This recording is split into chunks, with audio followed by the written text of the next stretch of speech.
أشهد أن لا إله إلا الله أشهد أن لا إله إلا الله أشهد أن محمدًا رسول الله أشهد أن محمدًا رسول الله حي على الصلاة حي على الصلاة حي على الفلاح حي على الفلاح الله أكبر الله أكبر لا إله إلا الله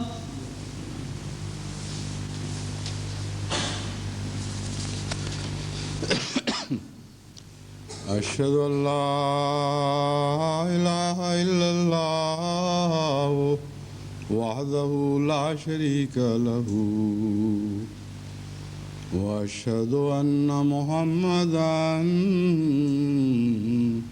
عبده ورسوله أما بعد فأعوذ بالله من الشيطان الرجيم بسم الله الرحمن الرحيم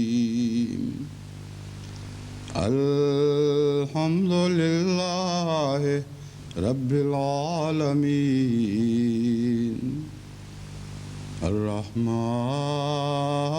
الرحيم مالك يوم الدين إياك نعبد وإياك نستعين اهدنا الصراط المستقيم صراط الذين أنعمت عليهم غير المغضوب عليهم ولا الضالين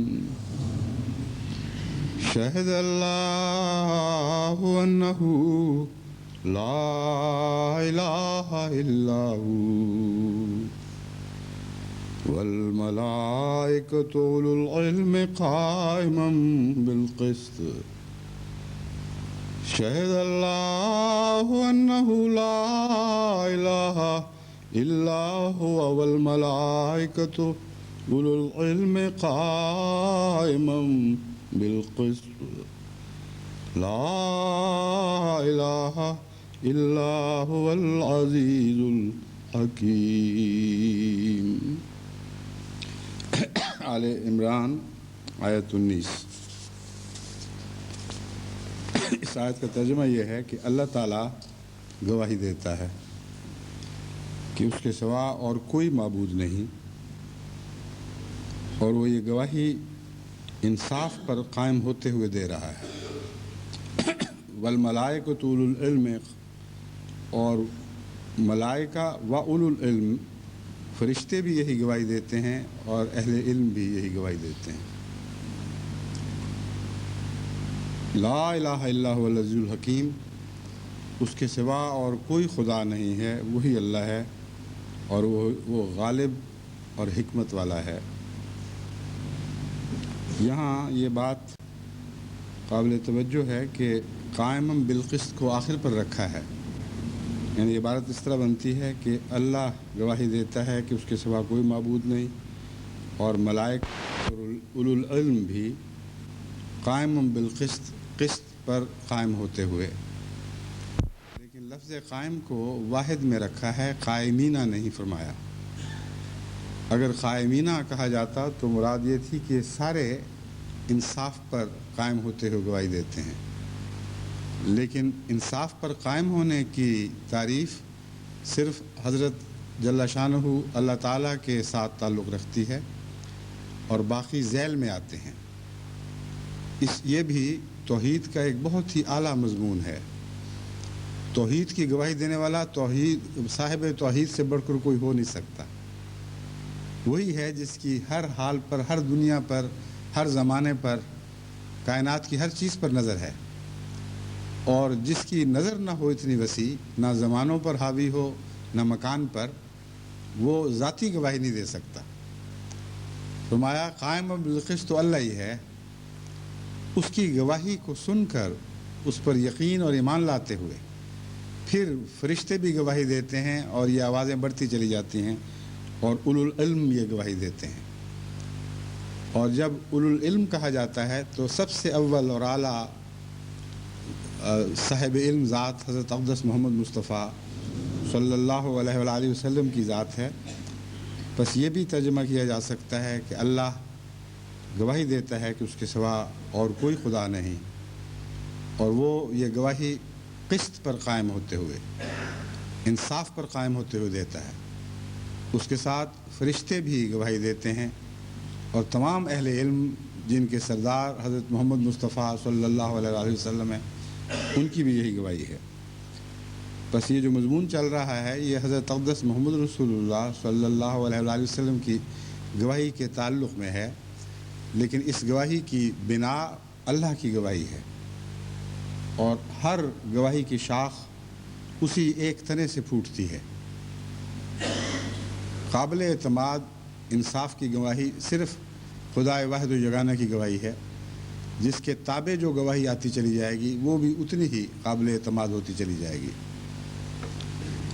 اس مضمون پر کچھ اور کہنے سے پہلے میں چند پیغامات کی درخواستوں کا ذکر کرنا چاہتا ہوں۔ خدام الحمدیہ خوشاب کا سالانہ اجتماع 19 اگست سے شروع ہو چکا ہے، اور آج جمعے کو وہ مجھ سے توقع رکھتے ہیں کہ ایک دو کلمے ان کو مخاطب ہو کے بھی کہوں۔ کینیڈا کی مجلس خدام الحمدیہ کا 6واں سالانہ اجتماع آج بیت الاسلام ٹورانٹو میں شروع ہو رہا ہے۔ یہ 20 سے 22 اگست تک جاری رہے گا۔ صدر مجلس نے اس خواہش کا اظہار کیا ہے کہ ان کو بھی اس خطبے میں یاد رکھا جائے۔ چونکہ توحید کا مضمون چل رہا ہے، میں حضرت اقدس مسیح موعود علیہ السلام کے ایک الہام کے الفاظ میں ان تمام مجالس کو اور دنیا کی تمام جماعتوں کو پیغام دیتا ہوں۔ خذوا التوحید التوحیدہ یا ابناء الفارس وبشر الذین آمنوا ان لهم قدم صدق عند ربهم۔ اے ابناء فارس، توحید کو مضبوطی سے پکڑ لو، خبردار توحید کو مضبوطی سے پکڑ لو، اور ان لوگوں کو جو ایمان لائے ہیں یہ خوشخبری دو ان لهم قدم صدق عند ربهم، کہ خدا کی نگاہ میں ان کا قدم سچائی پر پڑ رہا ہے، ان کے رب کی نظر میں ان کا قدم سچائی پر پڑ رہا ہے۔ ان دونوں جملوں کا تعلق دراصل توحید اور اس کے لازمی نتیجے سے ہے۔ یہاں ابنائے فارس کو یہ ارشاد فرمایا گیا، لیکن ابنائے فارس میں روحانی ابنائے فارس لازماً داخل ہیں، کیونکہ ابنائے فارس کا مضمون ہی روحانی تعلق سے شروع ہوتا ہے۔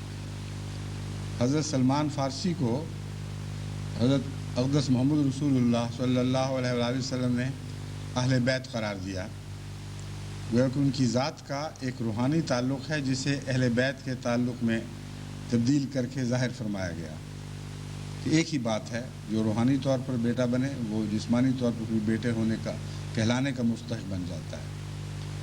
پھر حضرت مسیح موعود علیہ السلام کا آپ سے تعلق بھی روحانی ہی ہے۔ اہل فارس میں سے آپ تھے مگر آپ کی اولاد میں سے نہیں تھے، کیونکہ حضرت سلمان فارسی کی تو کوئی اولاد نہیں تھی۔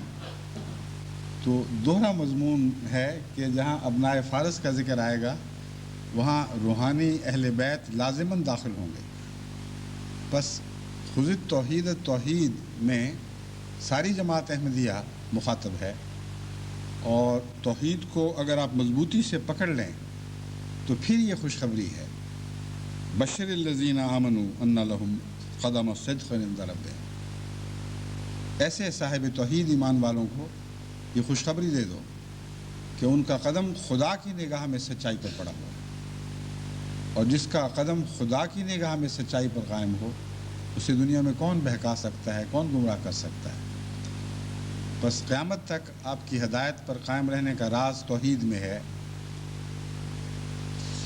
اس پیغام کے بعد پھر میں اس مضمون کی طرف متوجہ ہوتا ہوں جس کا پہلے ذکر ہو چکا ہے. لیکن مجھے یہ بتایا گیا کہ ایک روایت جو جنگ احد سے تعلق رکھتی ہے، جب آپ غار میں پناہ گزین تھے، وہ میں نے پوری نہیں پڑھی تھی اور کچھ آخری حصہ اس کا باقی رہ گیا تھا. اس کے بعد دوسری روایت شروع کر دی. تو پہلے تو اس کو میں مکمل کرتا ہوں. ایک آخری بات چھوٹی سی اس میں رہ گئی تھی، چھوٹی سی تو نہیں، بہت اہم بات ہے، لیکن تھوڑی سی عبارت رہ گئی تھی. اس ضمن میں ایک تصحیح بھی ضروری ہے. جب میں پڑھ رہا تھا تو لکھا ہوا تھا ابو قحافہ، یعنی حضرت ابو بکر کے متعلق، اور مجھے تعجب ہوا کہ آپ تو ابن ابی قحافہ کے طور پر مشہور ہیں، ابو قحافہ تو آپ کے والد تھے، تو روایت میں ابو قحافہ کیوں لکھا گیا ہے؟ مگر وہ وقت ایسا نہیں تھا کہ میں اس بحث میں الجھتا. جو پڑھا اس پر گزر گیا، لیکن بعد میں جب اصل الفاظ نکالے تو واقعتاً روایت غلط لکھی گئی تھی. حضرت ابو بکر کا معروف نام ہے، سب جانتے ہیں کہ ابن ابی قحافہ کے نام سے، یا ابن ابی قحافہ کے نام کے آپ کی کنیت تھی، اور اسی نام سے آپ معروف تھے. اس کے بعد وہ جو روایت کا حصہ ہے، میں کچھ پہلا حصہ ساتھ ملا کر پڑھتا ہوں. ثم اخذ يرتجز اولهبل قال النبي صلى الله عليه وسلم الا تجيبوا له قالوا ايا رسول الله ما نقول قال قولوا الله اعلى واجل قال ان لنا العزى ولا عزى لكم فقال النبي صلى الله عليه وسلم الا تجيبوا له قالوا یا رسول اللہ ما نقول قال قولوا اللہ مولانا ولا مولا لکم. بخاری کتاب الجہاد والسیر باب ما یکرہ من التنازع والاختلاف ہے. اس کا ترجمہ یہ ہے کہ جب ابو سفیان نے زجر شروع کی تو زجر میں اس نے یہ کہا، اولو حبل، بلند ہو حبل کا نام، بلند ہو حبل کا نام. حضرت اقدس محمد رسول اللہ صلی اللہ علیہ وسلم جو اس وقت تک احتیاط کے تقاضوں کے پیش نظر خاموش رہنے کی تلقین فرما رہے تھے، آپ نے بے اختیار ہو کر صحابہ کو مخاطب کرتے ہوئے فرمایا کہ تم جواب کیوں نہیں، کیا تم اس کا جواب نہیں دو گے؟ تو صحابہ نے عرض کیا، ہاں کیوں نہیں یا رسول اللہ، مگر کیا جواب دیں؟ آپ نے فرمایا کہ یہ جواب دو، اللہ اعلیٰ و اجل، اللہ سب سے بلند ہے اور سب سے زیادہ روشن ہے، سب سے زیادہ نمایاں ذات ہے اس کی جو چھپائی نہیں جا سکتی. اس پر ابو جہل نے یہ اعلان کیا،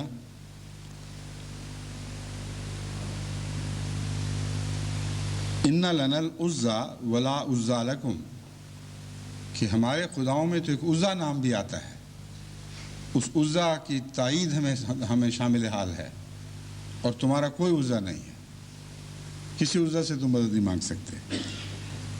پھر حضرت اقدس محمد رسول اللہ صلی اللہ علیہ وسلم بے چین ہوئے اور فرمایا، کیا تم ان کو جواب نہیں دو گے؟ صحابہ نے عرض کیا، یا رسول اللہ کیا جواب دیں؟ فرمایا، کہو اللہ مولانا ولا مولا لکم، اللہ ہمارا مولا ہے اور ولا مولا لکم، اور تمہارا کوئی مولا نہیں ہے. اس ضمن میں ایک اور تصحیح بھی کروں. میں نے یہ روایت میں جو زبانی یاد تھی اس وقت یہ کہا تھا کہ غالباً ابن مسعود کی یہ روایت ہے جس میں غلام کو مارنے کا ذکر ہے. غالباً احتیاطاً کہا تھا کیونکہ مجھے پوری طرح یاد نہیں تھا. مسعود نام یاد تھا لیکن یہ نہیں پتہ تھا کہ ابو مسعود ہیں یہ ابن مسعود. تو میں نے تحقیق کروائی تو پتہ چلا کہ وہ روایت ابو مسعود کی ہے. ابن مسعود میں ضمناً آپ کو بتاتا چلوں کہ ان ابتدائی صحابہ میں سے ہیں جنہوں نے بہت چھوٹی عمر میں بیعت کا شرف حاصل کیا اور یہ فرمایا کرتے تھے کہ میں 6 نمبر کا مبایع ہوں. میں نے 6 نمبر پر حضور صلی اللہ علیہ وسلم کی بیعت کی. اور بیعت کا واقعہ بھی بہت دلچسپ ہے. یہ کسی کی بکریاں چرا رہے تھے تو حضرت رسول اکرم صلی اللہ علیہ وسلم اور حضرت ابو بکر کا وہاں سے گزر ہوا اور آپ کو بھوک بھی ہوگی اور پیاس بھی. آپ نے اس بچے کو مخاطب کرتے ہوئے کہا کہ ہمیں ایک بکری کا دودھ دو. تو یہ بڑے سعید فطرت تھے. انہوں نے کہا کہ یہ میری بکریاں نہیں ہیں کسی کی ہیں اور میں امین ہوں, میں امانت میں خیانت نہیں کر سکتا. حضرت صلی اللہ علیہ وآلہ وسلم کو خدا پر ایسا کامل اعتماد اور یقین تھا کہ اسی وقت فرمایا کہ تم بکری کا دودھ دو اور میں تمہیں بتاتا ہوں کہ اس دودھ میں کوئی کمی نہیں آئے گی. اللہ تعالیٰ خود کمی پوری فرمائے گا اور تمہاری امانت قائم رہے گی. ابو مسعود کہتے ہیں کہ جب میں نے دودھ دوہا اور ان کو پلایا تو دیکھتے دیکھتے تھن دوبارہ بھر گیا اور اسی طرح بھر گیا. کہتے ہیں یہ نشان دیکھ کر ہی میں نے اسلام قبول کرنے کا فیصلہ کر لیا اور بہت جلد پھر اس کے بعد حضور صلی اللہ علیہ وسلم کی خدمت میں حاضر ہوئے. یہ ہے ابن مسعود. ابو مسعود وہ ہیں جو انصاری, ابو مسعود انصاری, یہ بدری بھی کہلاتے تھے. تو یہ اور ہیں اور حضرت ابن مسعود اور ہیں. جو روایت تھی وہ ابو مسعود کی تھی.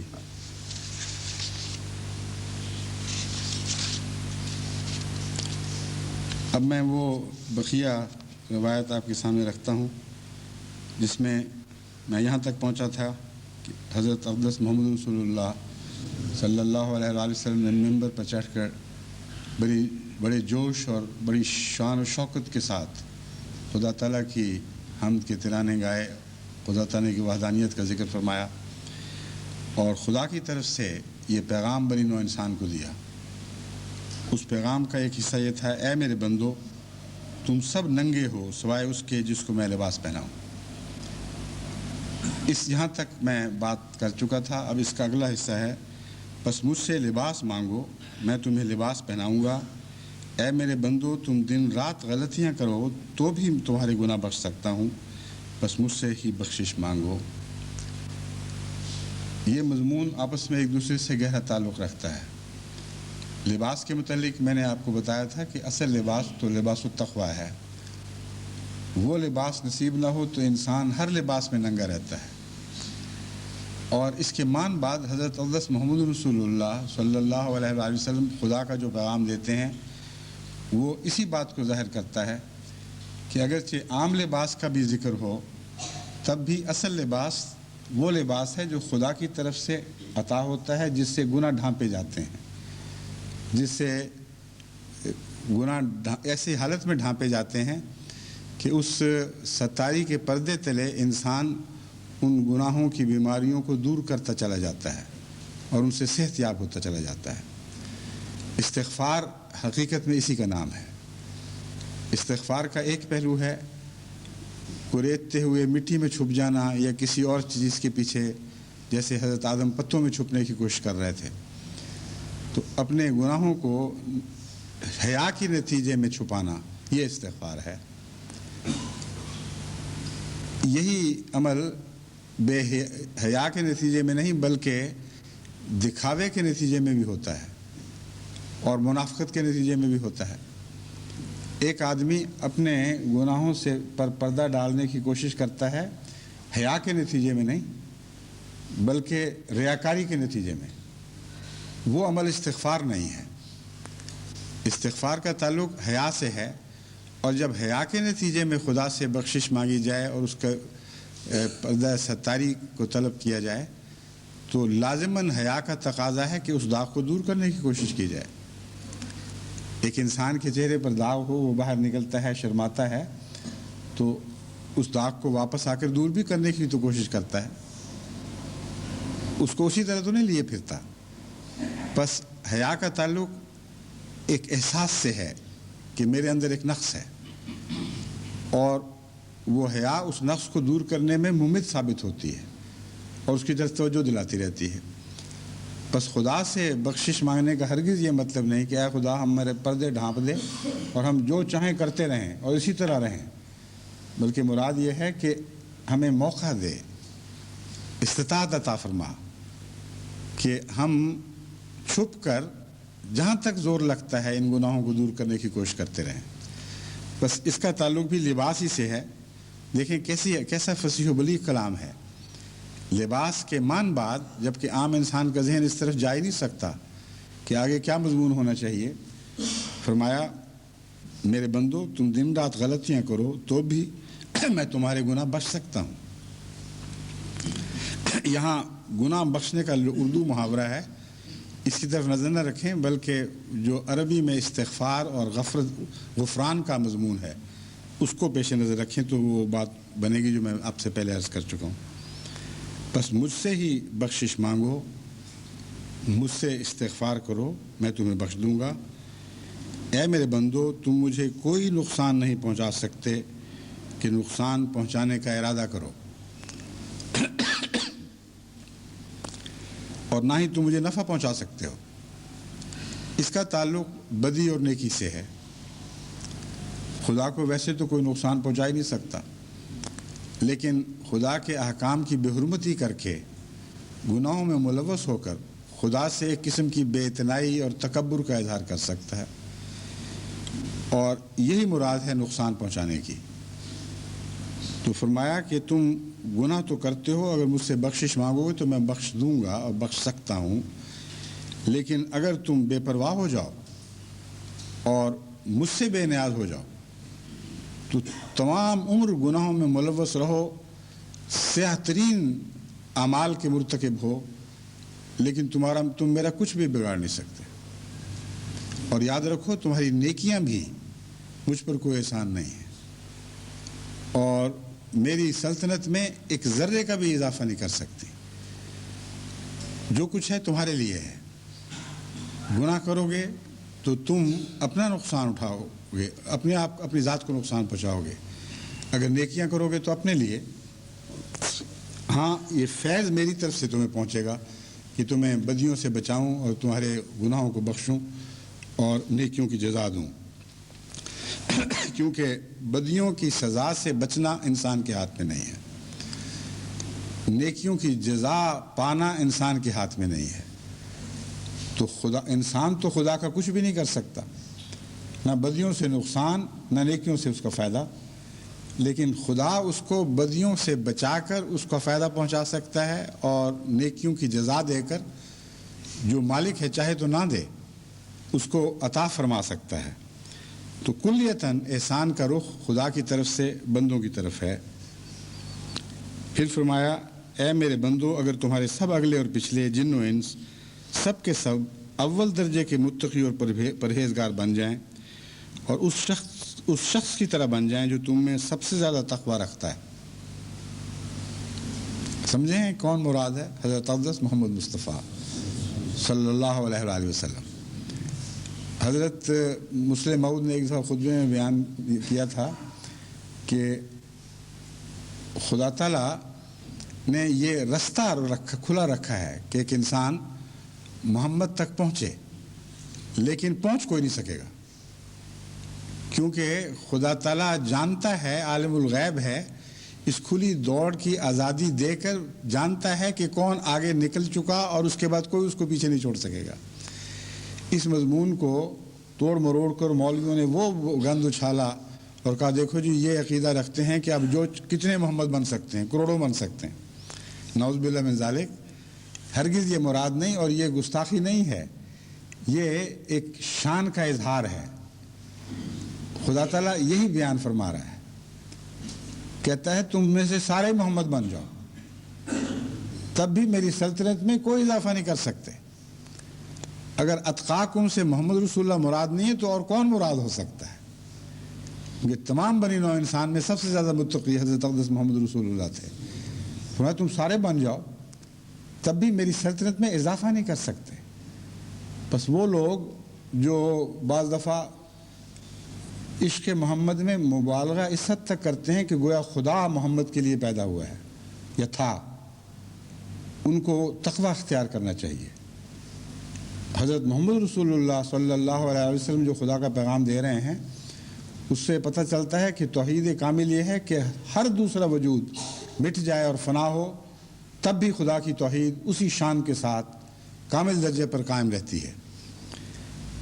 بس اس کے بعد فرمایا متقی پرہیزگار بن جائیں، اس شخص کی طرح ہو جائیں جو تم میں سب سے زیادہ تقوی رکھتا ہے، تو تمہارا ایسا ہو جانا میری بادشاہت میں ایک ذرہ بھر اضافہ نہیں کر سکتا۔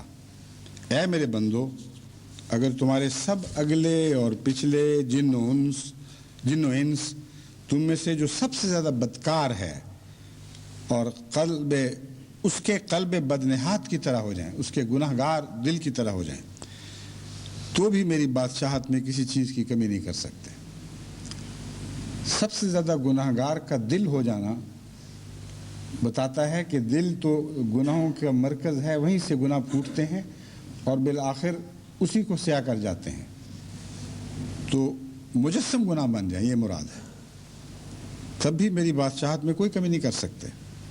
اے میرے بندو، اگر تمہارے سب اگلے اور پچھلے جن و انس ایک میدان میں اکٹھے ہو جائیں اور مجھ سے حاجات مانگیں اور میں ہر ایک انسان کی حاجات پوری کر دوں، تو بھی میری خزانوں میں اتنی بھی کمی نہیں آئے گی جتنی سمندر میں سوئی ڈبو کر اسے باہر نکال لیا جائے تو اس کے کنارے پر جتنا پانی رہ جاتا ہے اتنی کمی بھی میرے خزانوں میں نہیں آئے گی۔ تم نے جو کچھ مانگنا ہے سب کچھ مانگ لو اور میں سب کچھ عطا کر دوں۔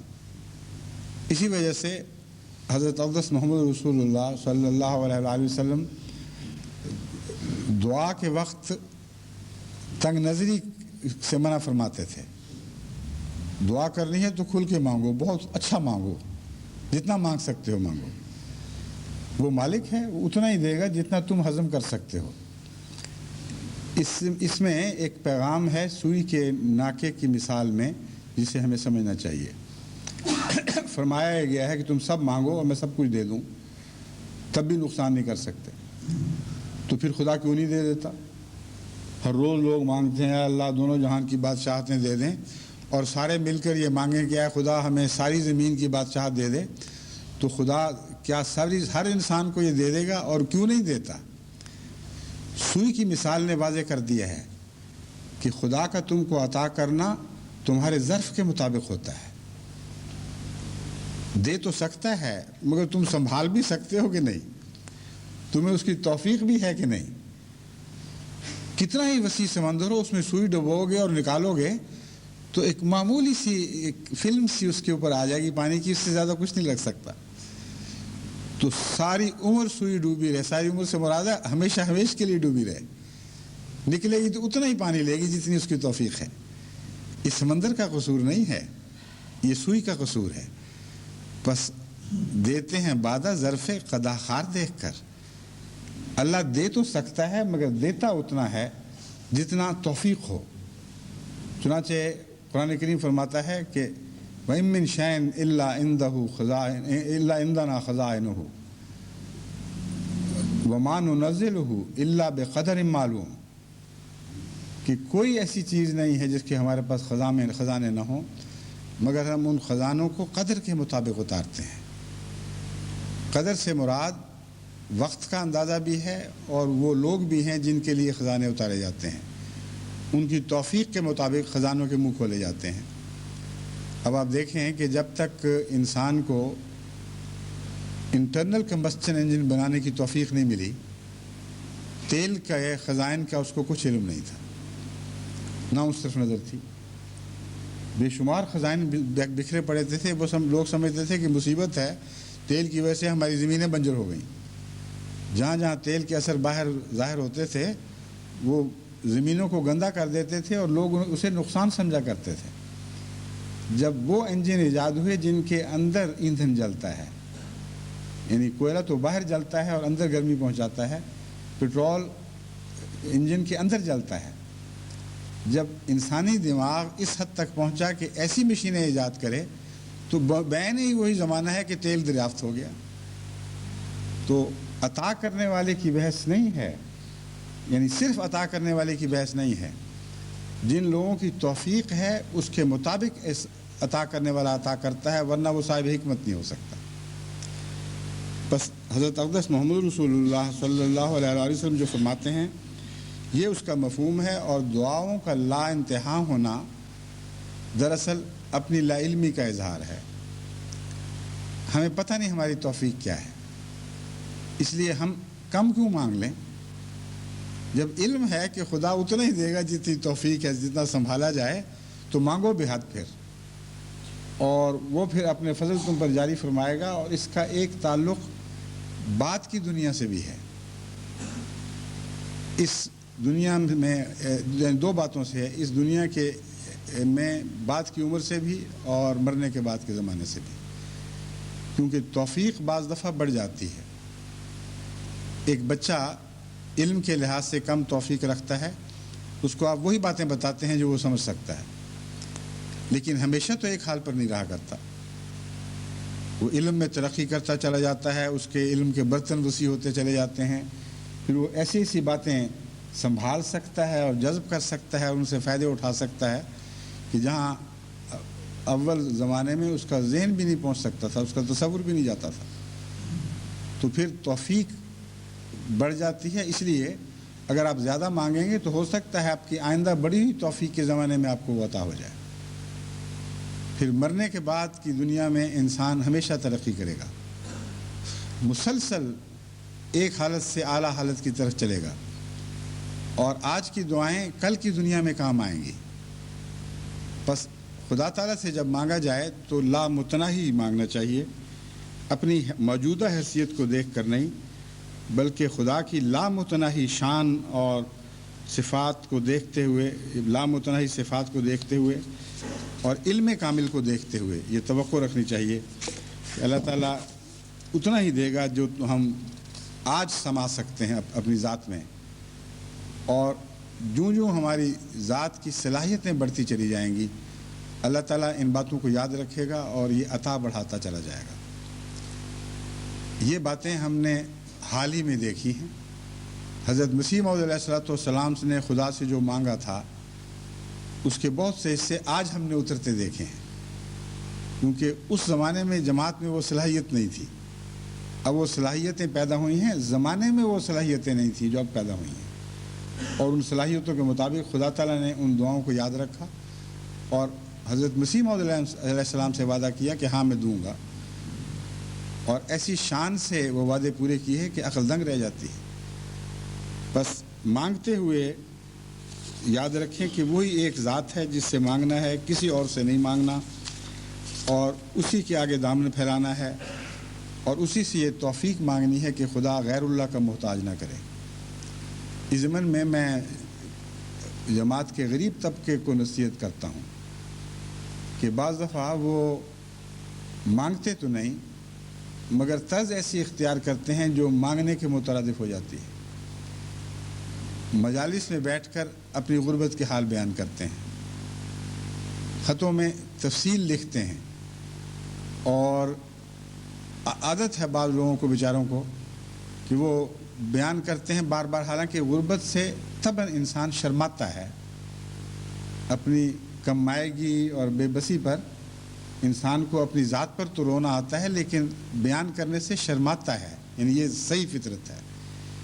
جب بیان کرتا ہے تو مراد یہ ہے کہ لوگوں کو علم ہو کہ میں ہوں کیا، اور اس کے نتیجے میں لوگ مجھے کچھ دیں. اگر بے اختیاری کی حالت میں ایسا ہو تو گناہ نہیں ہے، مگر قول سدید سے کام لینا چاہیے. کسی کو کہنا چاہیے کہ میں اس طرح ضرورت مند ہوں، تمہارا بھائی ہوں، میرا حق تم پر ہے، مجھے کچھ دے دو اور خدا کی خاطر دو. تو یہ عملاً خدا سے مانگنے ہی کی ایک قسم ہے اگر خدا کے حوالے سے مانگا جائے. لیکن بعض لوگ بہانہ یہ بناتے ہیں کہ ہم دعا کے لیے کہہ رہے ہیں، اور مراد یہ ہوتی ہے کہ جس کو دعا کے لیے کہہ رہے ہیں اس کی دعا سے زیادہ اس کی عطا پر اعتماد ہے. وہ دعا کرے نہ کرے کچھ دے تو دے. یہ نفس کے باریک دھوکے ہیں، اور ہر قسم کے دھوکے کی نفی کرنا توحید کا کام ہے. توحید خالص کے نتیجے میں انسان نفس کے باریک سے باریک دھوکوں سے بھی آزاد ہوتا چلا جاتا ہے. جب کامل طور پر توحید عطا ہو جائے تو پھر ایسے بہانوں، ایسی چھوٹی چھوٹی باتوں سے انسان بہت بلند ہو جاتا ہے. اور یہ سفر ہے جو عام حالت سے حضرت اقدس محمد رسول اللہ صلی اللہ علیہ وآلہ وسلم کی اعلیٰ و عرفہ ذات کی طرف کا سفر ہے. سفر تو سب خدا ہی کی طرف ہونا چاہیے. پھر میں نے کیوں کہا کہ یہ سفر حضرت محمد رسول اللہ صلی اللہ علیہ وآلہ وسلم کی ذات کی طرف کا سفر ہے؟ اس لیے کہ یہ وہی رستہ ہے جو خدا کی طرف لے جاتا ہے. اور اس رستے پر سب سے آگے حضور اکرم صلی اللہ علیہ وسلم. تو آپ پیچھے پیچھے خدا کی طرف سفر تو کر سکتے ہیں، آگے بڑھ کر وہ سفر نہیں کر سکتے. اس لیے من یطع اللہ والرسول کا پیغام سمجھ آ جاتا ہے. فاولئک مع الذین انعم اللہ علیہم. تم اطاعت کرو اللہ کی، یعنی اس کے رسول کی بھی. والرسول میں خدا کی ذات کے سوا کوئی مقابل پر ذات کھڑی نہیں کی گئی. یہ بتایا گیا ہے کہ اللہ کی اطاعت، لیکن کس طرح اطاعت کرو گے؟ محمد رسول اللہ کی اطاعت کرو گے تو خدا کی اطاعت سمجھ آئے گی، ورنہ تمہیں سمجھ نہیں آ سکتی. اس رسول کی احتیاط ضروری ہو گئی ہے تمہارے لیے، کیونکہ اس نے اطاعت کے سارے مراحل طے کر لیے ہیں اور کامل طور پر کر لیے ہیں. اور توحید خالص بھی محمد رسول اللہ صلی اللہ علیہ وآلہ وسلم کی اطاعت ہی سے نصیب ہو سکتی ہے، ورنہ بڑے بڑے مواحد کہلانے والے ہیں جن کے نفس نے ان کو دھوکہ دے رکھا ہے. توحید کے نام پر میں نے شرک کی تعلیم دینے والے بھی دیکھے. بس ایک ہی پاک توحید ہے جہاں کسی غیر اللہ کا کوئی شائبہ نہیں ہے، کوئی سایہ بھی نہیں پڑتا. وہ حضرت اقدس محمد رسول اللہ صلی اللہ علیہ وآلہ وسلم کی توحید ہے. اس توحید پر کامل بنا کرتے ہوئے، ایک ذرہ بھی شک نہ رکھتے ہوئے دل میں آپ کی مطابقت کریں تو معراج کی طرف حرکت ہے یہ. یعنی حضرت محمد رسول اللہ صلی اللہ علیہ وآلہ وسلم کے آخری مقام کی طرف حرکت ہے. اس ضمن میں آج کل کے بہت سے مواحد کہلانے والے فرقوں کا ذکر کرنا ضروری سمجھتا ہوں. جو فرقے توحید پر زور دیتے ہیں بہت اچھا کرتے ہیں. مثلا سعودی عرب میں اس کا وہابیت کا بڑا زور ہے. جتنا وہ توحید پر زور دیتے ہیں اچھی بات ہے، اور ایک مواحد کا فرض ہے کہ اس معاملے میں ان کی تائید کریں. لیکن بدنصیبی سے وہ توحید پر سفر ختم کر دیتے ہیں، حالانکہ توحید سے سفر شروع ہوا کرتا ہے. توحید سے جو سفر شروع ہوتا ہے وہ زمین پر انسان کو نہیں رہنے دیتا، وہ مادوں کے ساتھ لپٹائے نہیں رکھتا، وہ رفعت عطا کرتا ہے. اس کے اندر روحانیت لازم ہے. توحید ایک زندہ حقیقت کا نام ہے، ایک مردہ جسم کا نام نہیں ہے. بس وہ لوگ جو توحید پر زور دیتے ہیں اور جسم مردہ رکھتے ہیں، یعنی روحانی جسم ان کے مردہ ہیں، ان میں روح نہیں رہتی، اور دعا کی طرف توجہ نہیں ہے، ان میں اولیاء نہیں پیدا ہوتے، ان میں بلندیوں کی طرف، رفتوں کی طرف پرواز کرنے والے وجود پیدا نہیں ہوتے. ان کی توحید وہ توحید نہیں ہے جو حضرت اقدس محمد رسول اللہ کی توحید تھی، کیونکہ اس توحید سے تو ایسی پرواز عطا ہوتی ہے کہ اس مقام سے آگے لے جاتی ہے جہاں کہا جاتا ہے کہ جبریل کے پر جل گئے. ایک محاورہ ہے کہ حضرت جبریل بھی اگر اس سے آگے بڑھتے تو پر جل جاتے. پس توحید رفتوں کا ہی دوسرا نام ہے. وہ زمین سے اٹھاتی ہے اور لامتناہی بلندیوں تک لے جاتی ہے. اگر آپ توحید پر قائم ہیں اور سچے ہیں تو آپ کی روحانی ترقی ضروری ہے. اگر مواحد کہلاتے ہیں اور نہ سچی خوابیں آتی ہیں، نہ دعاؤں کی توفیق پاتے ہیں نہ دعاؤں کا پھل ملتا ہے تو بڑی جہالت کی بات ہے، بے وقوفی ہے کہ ہم توحید پر ہیں، حالانکہ توحید پر نہیں ہیں۔ اب ہمارے جلسہ سالانہ کے بعد جو تبصرے علماء کی طرف سے چھپے ہیں اس میں میری طرف یہ بیان منسوب کرتے جو ٹھیک تھا کہ جماعت احمدیہ خدا کے فضل سے وہ زندہ جماعت ہے جس کا سارے عالم میں اللہ سے تعلق ہے، اور ہمیں دعاؤں کے پھل ملتے ہیں، ہم معجزے دیکھتے ہیں، خدا ہم سے ہم کلام بھی ہوتا ہے، ہمیں سچی خبریں بھی دکھاتا ہے اور ہمارے حق میں عظیم الشان کام دکھاتا ہے۔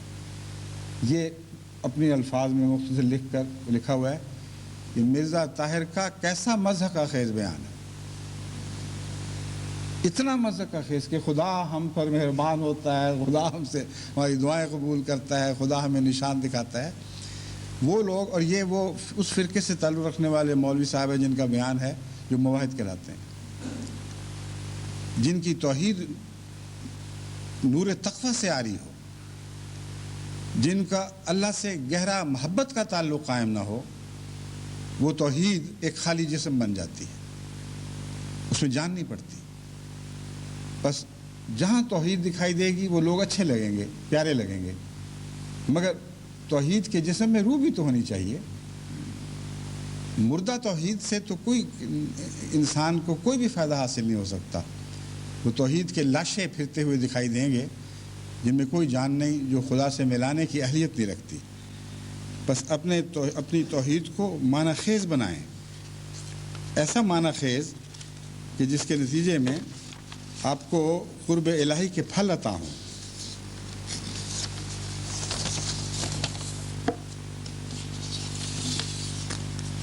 حضرت اقدس محمد رسول اللہ صلی اللہ علیہ وآلہ وسلم کا سفر، جیسا کہ میں نے بیان کیا ہے، توحید سے شروع ہوا، توحید پر ختم نہیں ہوا، اور توحید پر چلتے ہوئے آپ نے جان دی ہے۔ اور یہ سفر مجھے کامل یقین ہے کہ توحید کا سفر وصال الہی کے بعد مستقلاً جاری رہنے والا سفر ہے۔ اگر خدا لا متناہی ہے تو کوئی وجود خواہ کتنا ہی بلند مقام رکھتا ہو، اپنی موت تک خدا کو کامل طور پر پا ہی نہیں سکتا۔ مرنے کے بعد کی زندگی میں اس کا سفر ہمیشہ خدا کی طرف جاری رہنے والا سفر ہے، اور اس سفر میں سب سے آگے حضرت اقدس محمد رسول اللہ صلی اللہ علیہ وآلہ وسلم کا قدم پڑتا ہے، اور اسی کا نام قدم صدق ہے۔ بس ہم سے یہ وعدہ فرمایا گیا ہے کہ اگر تم توحید پر قائم رہو گے تو حضرت مسیح موعود علیہ السلام کو الہاماً یہ بتایا گیا، خوشخبری دی دو ان لوگوں کو کہ تمہیں قدم صدق عطا ہوگا، اس راہ پر قدم رکھنے کی توفیق ملے گی جس راہ پر حضرت محمد رسول اللہ کے قدموں کے نشان ملتے ہیں۔ ان کے پیچھے پیچھے تم لا متناہی ترقیات کی طرف گامزن ہو جاؤ گے۔ آپ کی نبوت کے آغاز پر آپ نظر ڈال کے دیکھیں، یعنی حضرت رسول اکرم صلی اللہ علیہ وآلہ وسلم کی نبوت کے آغاز پر نگاہ ڈالیں تو یوں معلوم ہوتا ہے کہ توحید اور اسلام ایک ہی چیز کے دو نام ہیں۔ سب سے زیادہ زور آغاز ہی سے توحید پر دیا گیا، اور سب سے زیادہ قربانی توحید کے نام پر دی گئی ہے۔ توحید کے ساتھ غیر اللہ کی نفی بھی شامل تھی۔ حضرت صلی اللہ علیہ وآلہ وسلم نے لا الہ الا اللہ جب فرمایا تو لا الہ کے مضمون کو بھی خوب کھول کر قوم کے سامنے بیان فرمایا، ان کے تمام جھوٹے بتوں کی نفی کر دی، ان کے تمام فرضی خداؤں کو مار کے دکھایا اور بتایا کہ کچھ بھی نہیں ہے، صرف ایک ہے جو خدا واحد و یگانہ ہے۔ اس پر قوم بہت غصے میں آئی اور بار بار حضرت اقدس محمد رسول اللہ صلی اللہ علیہ وآلہ وسلم کو ڈرا دھمکا کر ان باتوں سے باز رکھنے کی کوشش کی گئی، اور جب کسی طرح ان کی پیش نہیں گئی تو حضرت ابو طالب کے پاس پہنچے جو آپ کے چچا تھے، اور عرب کے دستور کے مطابق عرب سرداروں میں سے ایک ایسے سردار تھے کہ جن کی پناہ میں اگر کوئی ہو تو اس پر ہاتھ ڈالنا خطرے کا موجب تھا، یعنی خواہ کسی کتنا ہی طاقتور قبیلہ ہو، اگر کسی بڑے سردار کی پناہ میں کوئی شخص ہو تو اس پناہ میں آئے ہوئے شخص پر ہاتھ ڈالنے سے ڈرتا تھا۔ اور یہی ایک تردد تھا جو حضرت اقدس محمد رسول اللہ پر ظالمانہ حملے کی راہ میں ایک روک بنا ہوا تھا، لیکن کفار مکہ کا صبر آخر ٹوٹ گیا۔ وہ ابو طالب کے پاس پہنچے اور یہ بتایا کہ دیکھو یہ ہمیں ایسے سے سخت لفظوں سے یاد کرتا ہے، ہمارے بتوں کو جھوٹا کہتا ہے، ہمیں بے وقوف کہتا ہے اور ایسی دل آزار باتیں کرتا ہے کہ اب ہماری برداشت سے بڑھ گئی ہیں۔ اگر تم نے اس اپنے بھتیجے کو نہ روکا تو ہم نہ صرف یہ کہ اس کے امن کی ضمانت نہیں دیتے بلکہ تم سے بھی اپنے امن کا ہاتھ اٹھاتے ہیں، اور تمہیں اگر اس کے بعد کوئی گزند پہنچا تو ہم اس کے ذمہ دار نہیں ہیں۔ وہ اس پر بہت گھبرائے اور حضرت اقدس محمد رسول اللہ کو بلایا اور مخاطب ہوئے، اے میرے بھتیجے، اب تیری باتوں کی وجہ سے قوم سخت مشتعل ہو گئی ہے اور قریب ہے کہ تجھے ہلاک کر دیں، اور ساتھ ہی مجھے بھی۔ تو نے ان کے عقل مندوں کو سفیہ قرار دیا اور ان کے بزرگوں کو شر البریہ کہا، ان کے بزرگوں کو آسمان کے نیچے بدترین مخلوق کہا۔ یہ وہی شر البریہ کا لفظ ہے جو بعد کے زمانے میں آنے والے مولویوں کے متعلق حضرت محمد رسول اللہ نے خود استعمال فرمایا ہے۔ اس لیے جس طرح لوگ اس وقت ظالم مشتعل ہوئے تھے اس لفظ سے، اب بھی اگر ظالموں نے مشتعل ہونا تو ہو، اس میں ہم بے اختیار ہیں۔ یہ وہ لفظ ہے جو حضور اکرم صلی اللہ علیہ وآلہ وسلم نے اولین کے ظالموں کے متعلق بھی استعمال فرمایا اور آخرین میں پیدا ہونے والے ظالموں کے متعلق بھی استعمال فرمایا۔ تو بہرحال اس سے بہت لوگوں نے تیش کھایا اور غصے میں آ کر یہ آخری الٹیمیٹم دیا۔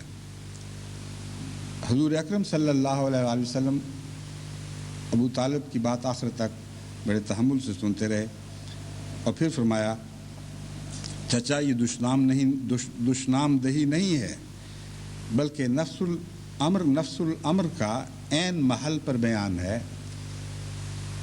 اس میں ہرگز کوئی اشتعال انگیزی نہیں، کوئی گالی دینا مراد نہیں ہے۔ میں اپنے نفس کو جانتا ہوں، ان چیزوں سے پاک ہے۔ یہ ایسی حقیقت کا بیان ہے جو بالکل برمحل صادق آ رہی ہے۔ بس جو شر البریہ ہے اس کو شر البریہ کہنا اس حال میں گالی نہیں کہلاتا جبکہ کہنے والا عارف باللہ ہو، وہ جانتا ہو کہ یہی ان کی کیفیت ہے، اور انہیں سمجھانے کی خاطر، انہیں دکھانے کی خاطر کہ تم کہاں تک جا پہنچے ہو، ان کو بتانا پڑتا ہے کہ یہ تمہارا حال ہے۔ اس میں کوئی اشتعال انگیزی کا جذبہ شامل نہیں ہوتا، کوئی انتقام کا جذبہ کار فرما نہیں ہوتا، کوئی غصے سے بے قابو ہونے کی حالت اس کی ذمہ دار نہیں ہوتی، بلکہ بڑے اطمینان سے انسان سمجھتا ہے کہ مجھے یہ کہنا پڑے گا اور جانتا ہے کہ اس کے بدلے میں مجھے اپنی جان کا خطرہ درپیش ہوگا۔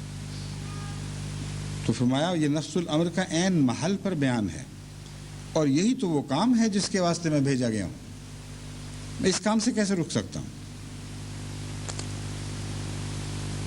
بھیجا گیا ہوں لوگوں کی خرابیاں ان پر ظاہر کر کے انہیں سیدھے رستے کی طرف بلاؤں، اور اگر اس راہ میں مجھے مرنا درپیش ہے تو میں بخوشی اپنے لیے اس موت کو قبول کرتا ہوں۔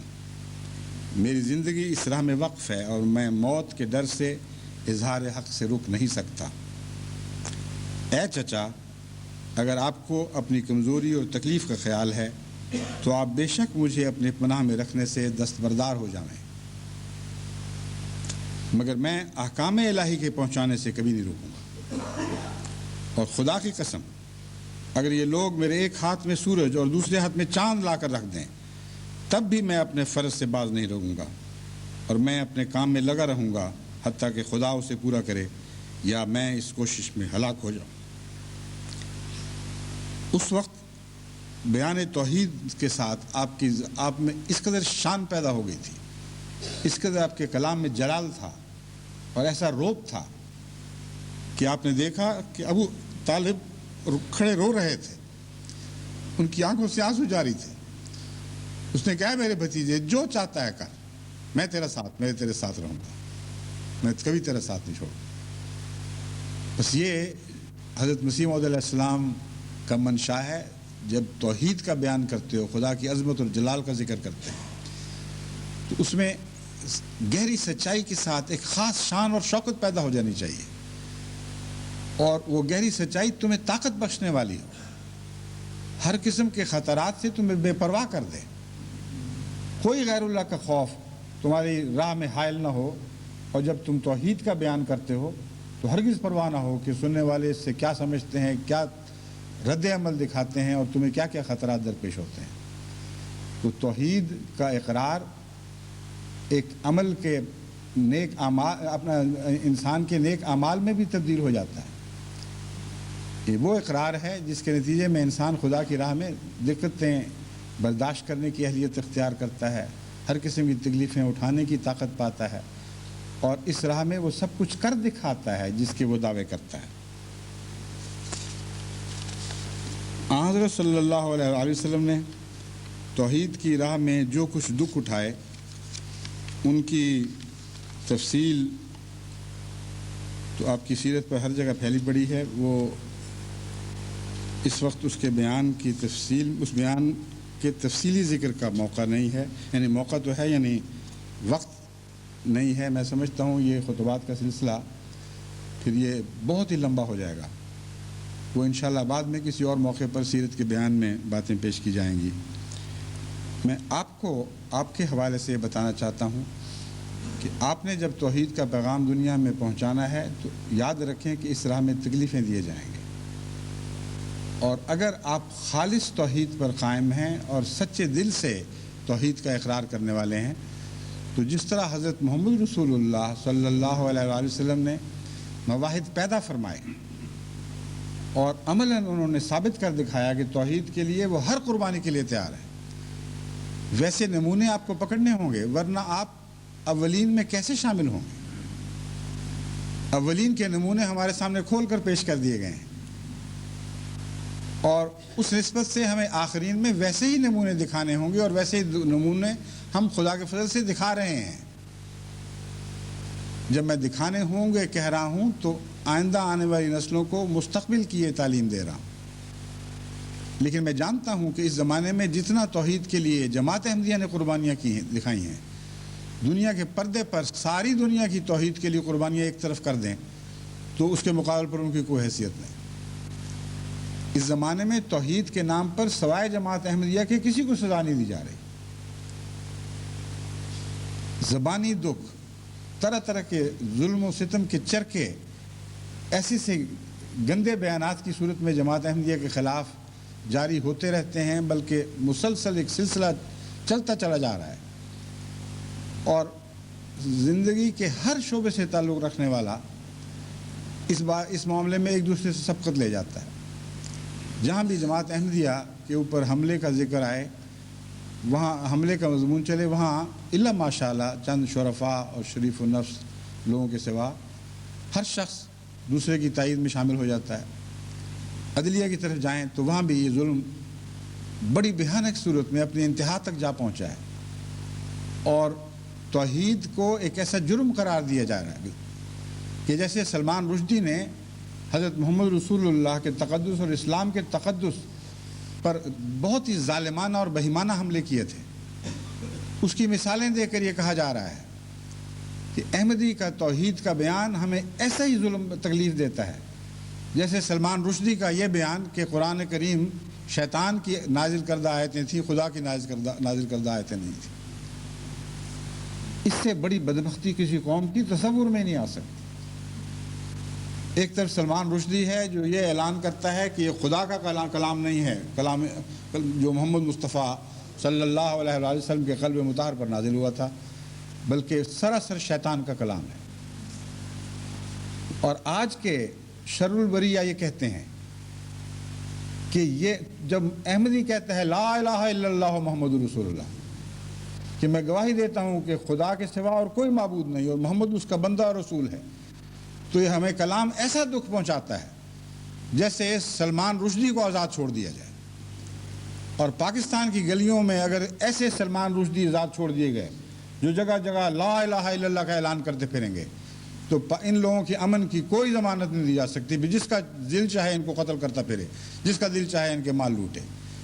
اس توحید کے لیے جس طرح اولین نے قربانیاں دی تھیں، خدا کی قسم آج آپ ہیں جو توحید کے لیے ایسی قربانیاں پیش کر رہے ہیں۔ میں وہ مثالیں چند آپ کے سامنے رکھوں گا تو پھر آپ دیکھنا کہ کس طرح پاکستان کی گلیوں میں مکے کی گلیوں کے واقعات دہرائے جا رہے ہیں۔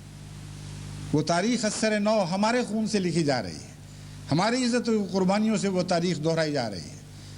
بس ہم محض دعوے دار ہی نہیں ہیں توحید کے، ہم توحید کو اپنے اعمال میں جاری کر چکے ہیں۔ آج ایک ہم ہی تو ہیں جو توحید کے نام پر ہر قسم کے ابتلاؤں میں مبتلا کیے گئے اور ہر ابتلا سے ثابت قدم باہر نکلے ہیں۔ اسی کا نام قدم صدق ہے۔ اللہ تعالی ہمیشہ جماعت احمدیہ کو قدم صدق عطا فرماتا رہے۔ یہی وہ قدم ہے جو محمد مصطفیٰ کی غلامی میں معراج تک پہنچتا ہے۔ ہمیں اس معراج کے قدموں تک پہنچنے کا بھی تصور نہیں آ سکتا، مگر یہ وہ راہ ہے جس میں جس قدم پر بھی، یعنی محمد مصطفیٰ کے جس نقش قدم پر بھی ہماری جان جائے گی، خدا کی قسم وہی ہمارا معراج ہوگا۔